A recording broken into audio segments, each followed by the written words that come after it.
वेडीवाकडी वळणे घेऊन डोंगर चढत शेकडो पायऱ्या पार करत निसर्गाच्या सानिध्यात एक ठिकाण आहे जे मनाला अपार ऊर्जा देतं, ते म्हणजे एकविरा देवस्थान. मंडळी, आज आपण निघालो आहोत या खास प्रवासाला.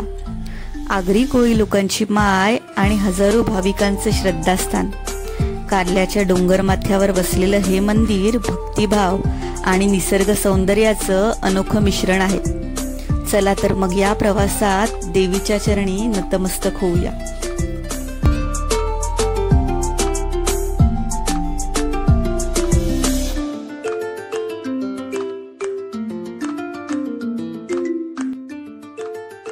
आम्ही पनवेलपासून प्रवासाला सुरुवात केली. साधारण 2 तासानं पायथ्याशी पोहोचलो आणि देवीचं दर्शन घेतलं. आज आमचं नशीब चांगलं होतं म्हणून जास्त गर्दी मिळाली नाही. देवीचं दर्शन घेऊन पुढे निघालो.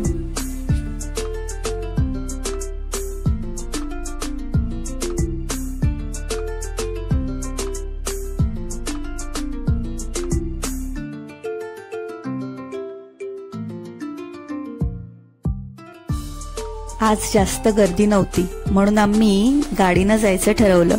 शनिवार, रविवार, मंगळवारी गर्दी असते. एकविरा मंदिराचा अर्धा प्रवास आपण वाहनानं करू शकतो. वरती पार्किंगची सुविधा आहे, पण शनिवार रविवारी पार्किंग फुल असते.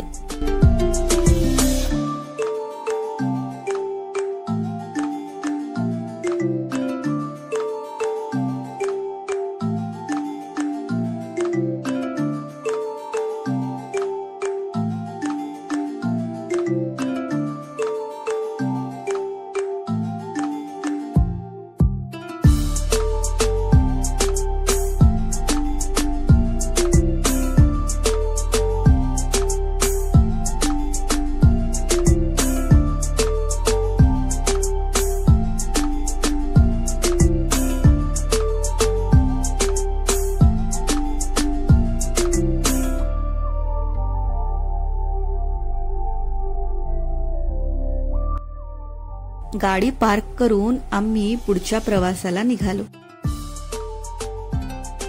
इथून पुढचा प्रवास पायीच करावा लागतो. मध्ये ठिकठिकाणी खाण्यापिण्याची आणि प्रसादाची दुकाने आहेत.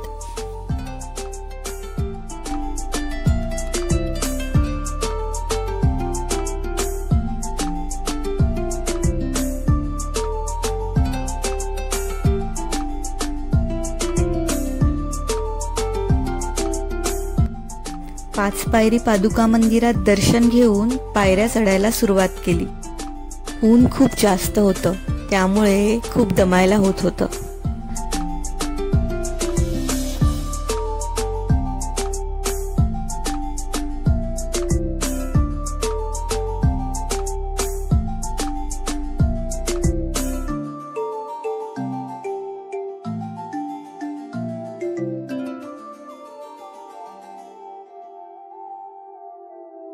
शेवटी दमून भागून माथ्यावर पोहोचलो आणि आईचं मंदिर बघून सगळा थकवा नाहीसा झाला.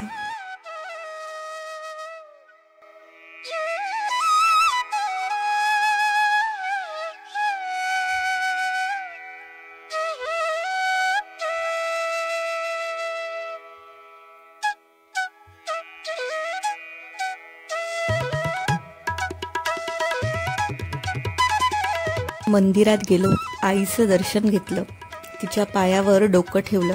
मनाला खूप समाधान मिळालं. मंदिरात फोटो काढायला मनाई होती, म्हणूनच आईला डोळ्यात साठवून बाहेर आलो. आता आम्ही निघालो मंदिराच्या बाजूलाच असलेल्या कारला लेणी बघायला. इथे लेणींबद्दल माहितीचा शिलालेख आहे. लेणी पाहायला जाण्यासाठी 25 रुपये प्रति व्यक्ती प्रवेश शुल्क आहे. कारला लेणी हे महाराष्ट्रातील एक प्रसिद्ध पर्यटन स्थळ असून जागतिक वारसा स्थळांच्या यादीत समाविष्ट आहे. या लेण्यांचा इतिहास अंदाजे इसवी सन पूर्व 2ऱ्या शतकापासून इसवी सन 5व्या शतकापर्यंतचा आहे. या लेण्या प्रामुख्याने बौद्ध भिक्षूंनी साधना, शिक्षण आणि वास्तव्य करण्यासाठी बनवल्या. भिंतीवर, स्तंभावर आणि प्रवेशद्वारावर कोरलेली नक्षी अत्यंत सुंदर आहे. हत्ती, सिंह, मानव तसेच बौद्ध धर्मांशी निगडीत विविध प्रतिमा यात दिसतात.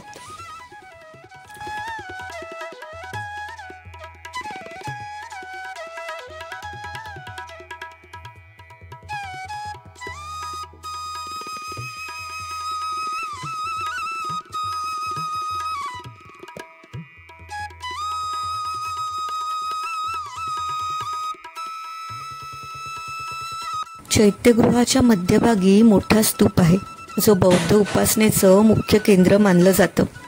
हे भारतातील सर्वात मोठं प्राचीन बौद्ध चैत्यगृह मानलं जातं. यामध्ये लाकडी कमानी अजूनही सुरक्षित आहेत, ज्या त्या काळाच्या स्थापत्यकलेचं अद्वितीय उदाहरण आहेत.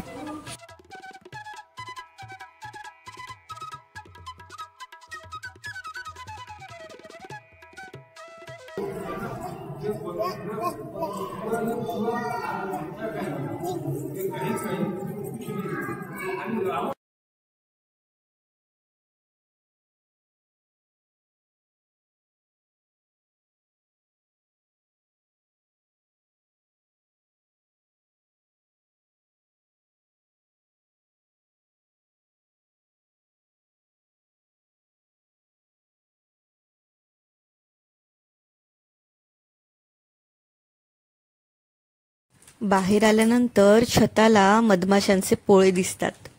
ते वर्षभर असतातच.